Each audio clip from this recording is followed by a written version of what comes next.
അതെ. എന്താടാ? നമ്മളിങ്ങനെ നടന്നിട്ടൊരു കാര്യം. എന്താ ഉദ്ദേശിക്കണേ? നമുക്കൊരു ബിസിനസ് സ്റ്റാർട്ട് ചെയ്താലോ? അത് നീ പറഞ്ഞ കറക്റ്റാ, ബിസിനസ്. കാരണം നമ്മളിപ്പോൾ എത്ര കമ്പനി നമ്മൾ ജോലിക്ക് പോയി കിട്ടണാണ് 10,000 രൂപ. ഇതിപ്പോൾ ജോലി കഴിഞ്ഞ് വീട്ടിലിരിക്കാൻ പറയുവാണ്, ഒരു പണിക്കും പോകുന്നില്ല, തിന്ന് മുടിച്ച് കിടക്കുവാന്ന് പറയുക. തന്നെയല്ല മുതലാളിമാരുടെ ആട്ടം തൊപ്പും. അത് തന്നെ വെരി ബാഡ്. നമ്മൾ ഒരുത്തിന്റെ അടിമയെ ജീവിക്കണ്ട, വേണ്ടെന്നേ, ആവശ്യം നമുക്കില്ല. അതെ അതെ അതെ. ഇപ്പൊ ഒരു ബിസിനസ് തുടങ്ങുന്നുണ്ട്, 10 ഇറക്കിയ പോരെ, 10 ലക്ഷം. ഞാനൊരു 10 ഇറക്കും, ഞാനും 10 ഇറക്കാം. നീ ഒരു 10 ഇറക്കും. അപ്പോൾ നമുക്ക് തുടങ്ങാനൊരു ബിസിനസ്. അതെ അതെ, ഒരു സ്റ്റാർട്ടപ്പ് ആവും. ഓക്കെ, സംഭവം ശരിയാണ്. കോടികൾ വരാം, പക്ഷെ നമ്മൾ എന്ത് തുടങ്ങും, എന്ത് പ്രോഡക്റ്റ് നമ്മൾ വിൽക്കും?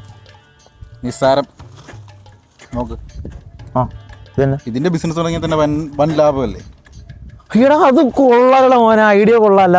സാധനം ബൾക്കായിട്ട് ഇറക്കിയിടുക, ഒരാളെ കുറച്ച് പണിക്കാരെ വെച്ചങ്ങ് പണിയിപ്പിക്കുക. ഈ ഒരു പാക്കറ്റിന് 10, 20, 30 എന്നൊക്കെ പറഞ്ഞങ്ങ് വിൽക്കുക. പിന്നല്ലാതെ നിസ്സാരം. നമുക്ക് എന്താ ഈ ഐഡിയ നേരത്തെ തുടങ്ങാൻ തോന്നാഞ്ഞത്?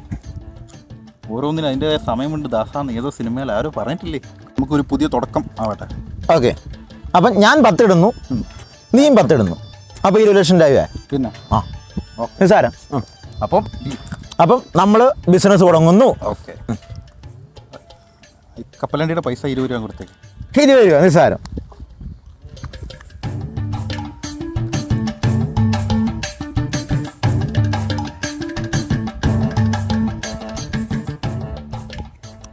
അതെ, എൻ്റെ കയ്യിൽ പൈസ ഇല്ല. എന്തോന്നടേ, അത് നീ അങ്ങനെ കൊടുത്താൽ.